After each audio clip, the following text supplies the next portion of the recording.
Come with us as we install the Hamilton Motor Company Apple CarPlay conversion kit in this 2017 Lexus IS. We'll show you how to install the kit and what it looks like when it's complete. We're now going to shift the vehicle to neutral, put the parking brake on. To begin, we're going to remove power to the vehicle by disconnecting the negative battery terminal. Use a 10mm socket and go ahead and loosen the negative battery terminal.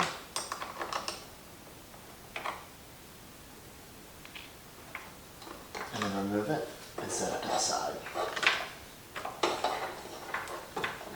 It's now safe to begin work on the car. The first step is going to be removing these leather-covered trim panels on either side of the center control unit. Simply reach under the trim panel, apply pressure, and slide it back. Then remove the one on the other side. Set these aside for safekeeping.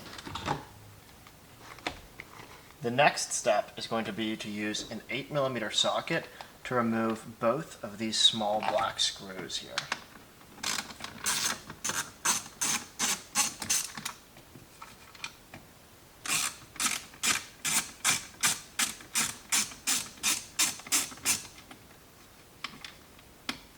With these screws removed, we can now pop loose these silver trim panels. Remove both of them and set them aside. Grip around the rubber adapter here and gently push down to separate it from the gear shift. Then turn the gear shift counterclockwise to thread it off the gear stalk. This will give us plenty of room to both remove the center control unit and to lift up on the center console cover here. With that removed, set it aside. Your Lexus IS is either equipped with a knob that looks like this and spins back and forth, or a mouse that slides around. The installation process is basically the same, except for one small step that we'll show you in just a minute. Regardless, you're going to start by removing the assembly.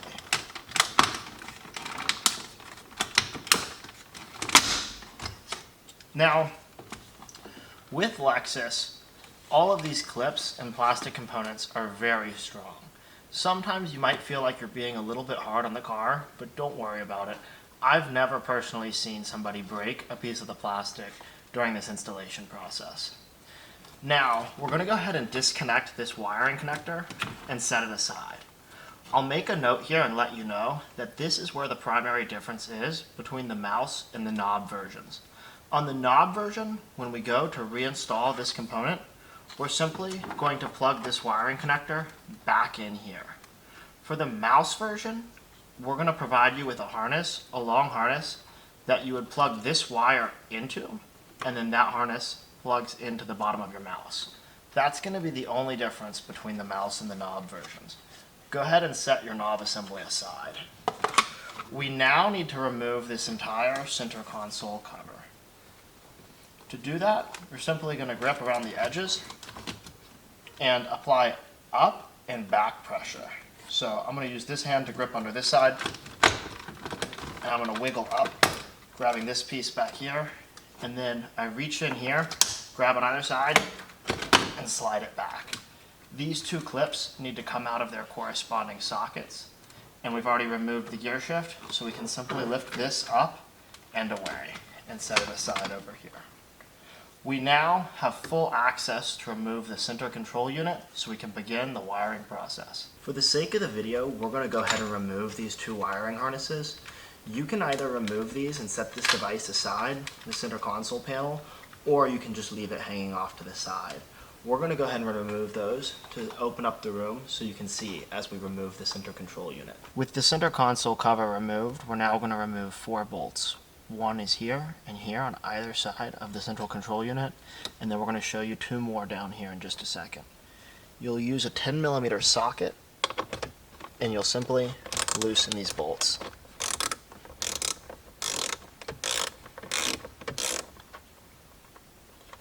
Remove them and set them aside. With the 2 bolts on either side of the central control unit removed, we're now going to remove these 2 bolts underneath the central control unit. Reach in with a 10mm socket and loosen both of the bolts.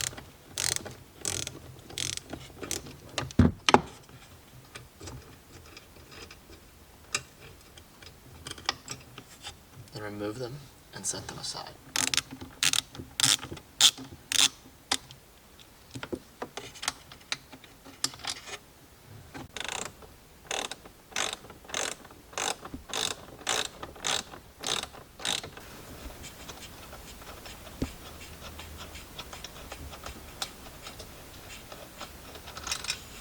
With the 4 bolts removed, 1, 2, 3, 4, it's now time to remove the central control unit so we can access the wiring behind it.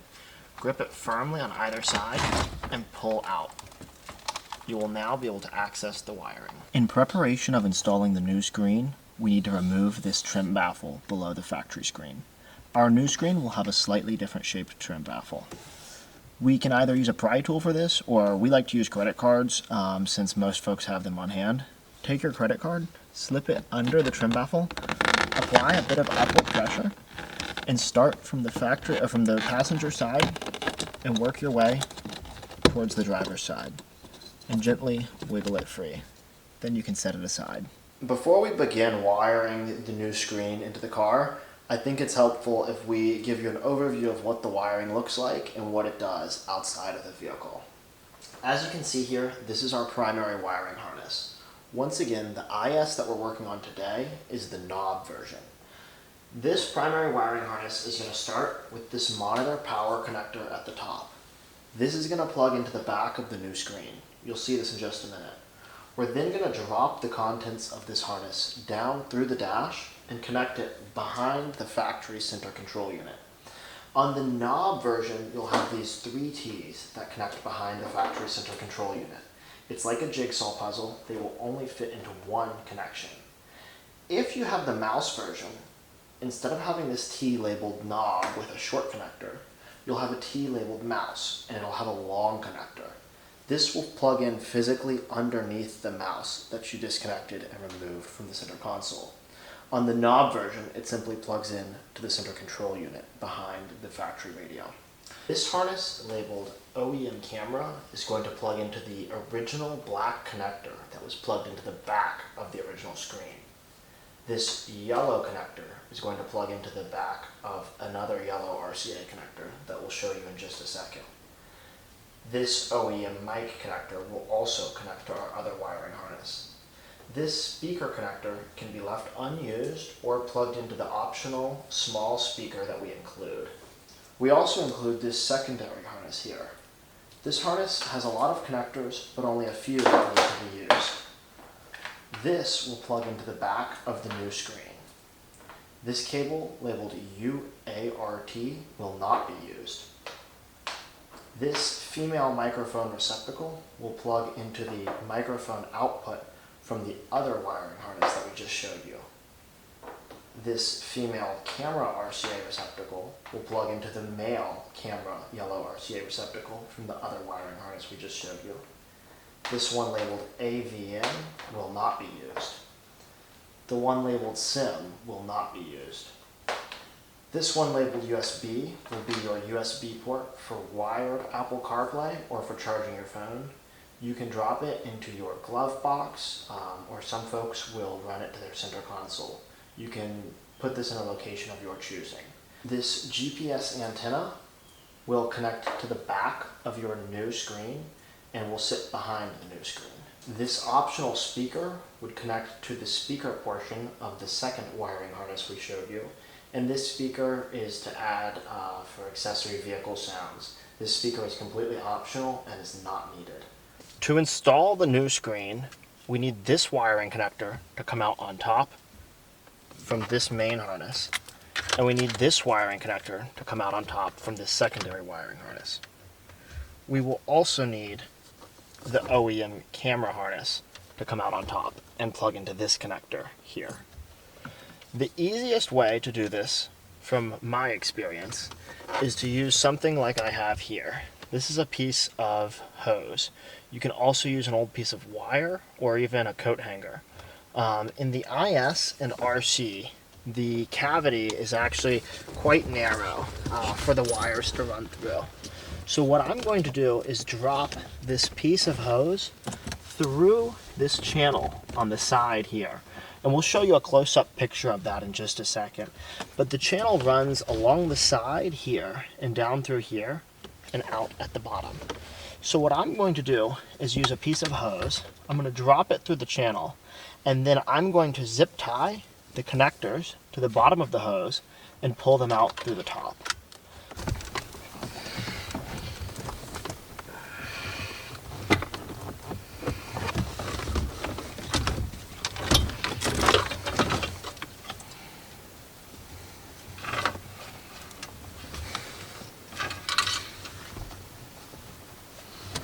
Alright, now we do recommend splitting this up. As you can see, we've done the first connector now, we have this up top.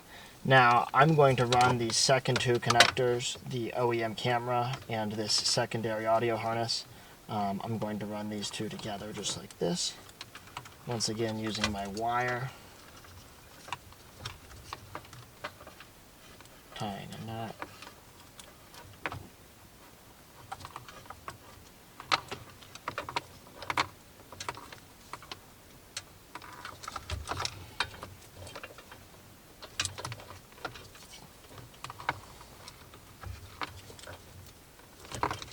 That's the second attempt. And it's going to once again just be a motion of feeding from the bottom.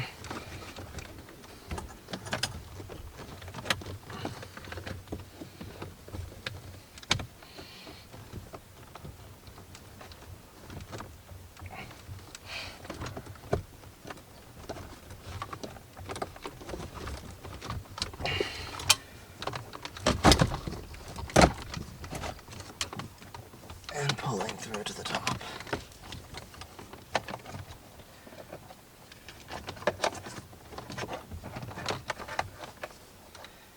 Now, as you can see, we've got this one out top, this one, and this one.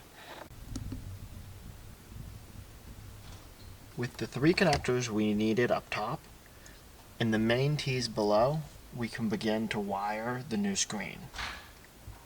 Now, if you had the mouse version, once again, you're going to have a different wiring connector. This is for the knob version. It's going to connect behind the main central control unit. The mouse connector would be a bit smaller, the line would be longer, and it would physically connect under the mouse. For this one, we're going to start by disconnecting the knob. This is the wiring harness. This is the wiring harness for the knob. This one is going to connect into the back of our connector here, and our connector here is going to plug back into the central control unit.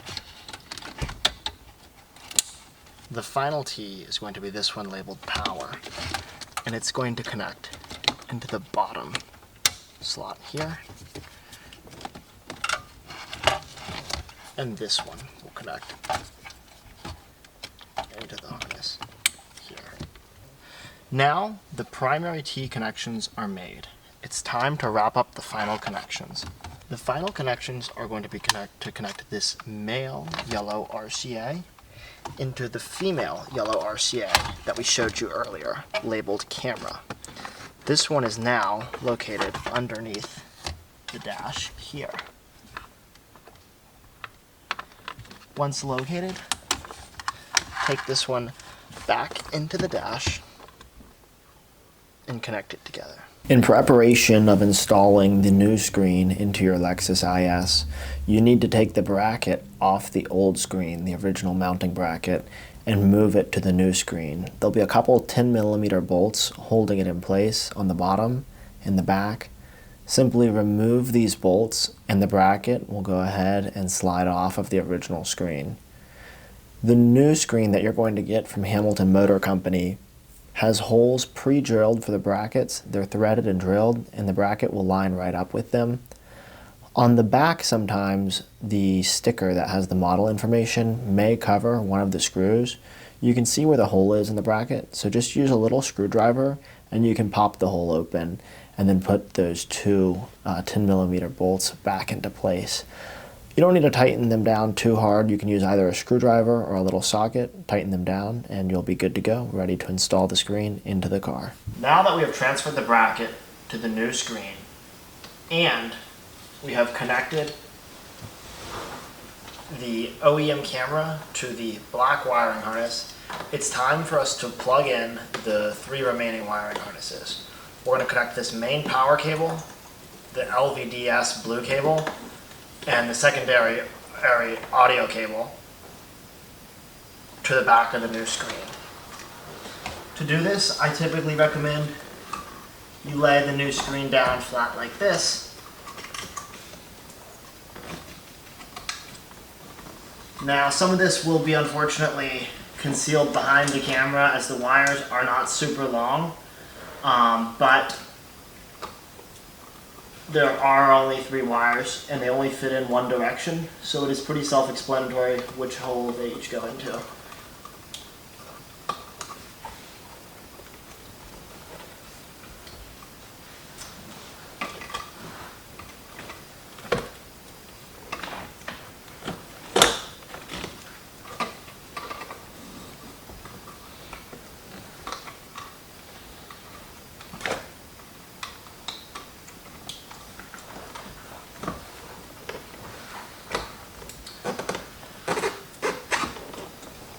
Now finally, you can take this new GPS antenna, connect it to the back of the head unit, or the back of the new screen here, and then this will slip behind the new screen. We're going to line up these 2 brackets with the screw holes.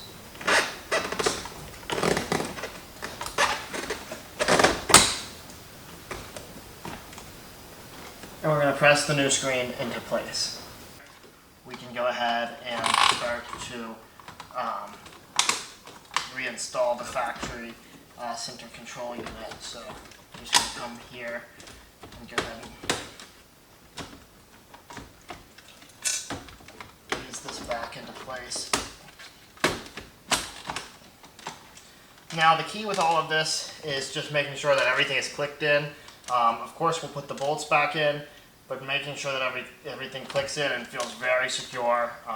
That way there, you know that it's on there, and you're not just using the bolts to crank it into place. You want to make sure everything clicks into place. So now we're going to go ahead and reinstall the 2 bolts that hold the screen in place.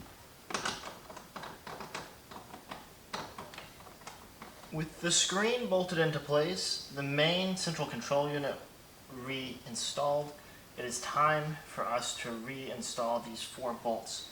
There's going to be 1 here, 1 here, 1 here, and 1 here. Make sure that this bracket is flush as well as these others, and then we can go ahead and re-screw the 4 bolts that we removed initially.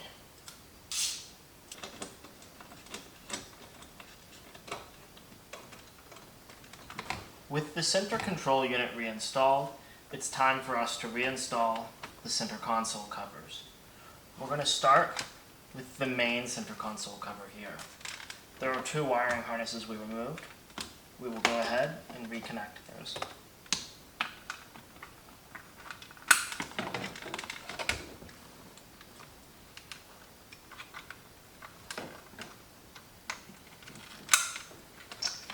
With those reconnected, carefully thread the gear lever through the rubber adapter, or the leather adapter. This will be the wiring harness for the mouse or knob.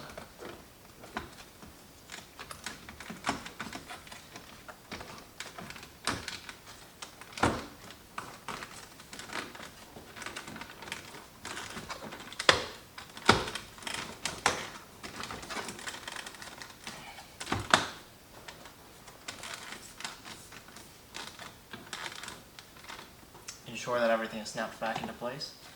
Now, we will take this, snap it into place,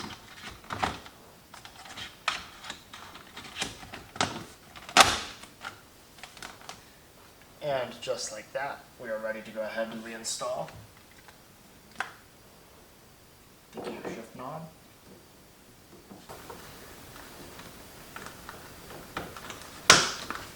And connect it. At this point, we have the center console reinstalled, we have the knob reinstalled. We can go ahead and place these silver trim pieces back into their places.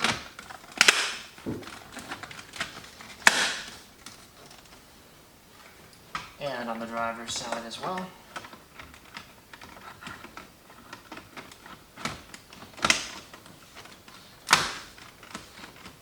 Now we have a couple screws for these.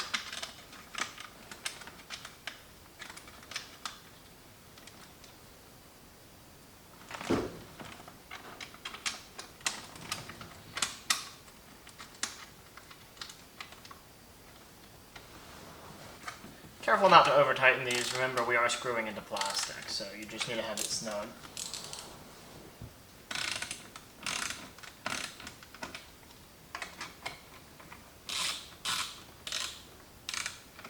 And as we're tightening these, you can see definitely, all these little trim pieces, they take a little bit of time, so you definitely want to make sure that you've checked everything else and confirmed functionality, like we did. We checked the steering wheel controls, the backup camera, the knob, all your controls here, your controls on your display. So now we're going to finalize this by reinstalling the trim pieces here and here. With the screws reinstalled on the silver trim pieces, it's time to go ahead and take the leather covered pieces and simply slot them back into place. These will snap into place on the passenger and driver's side.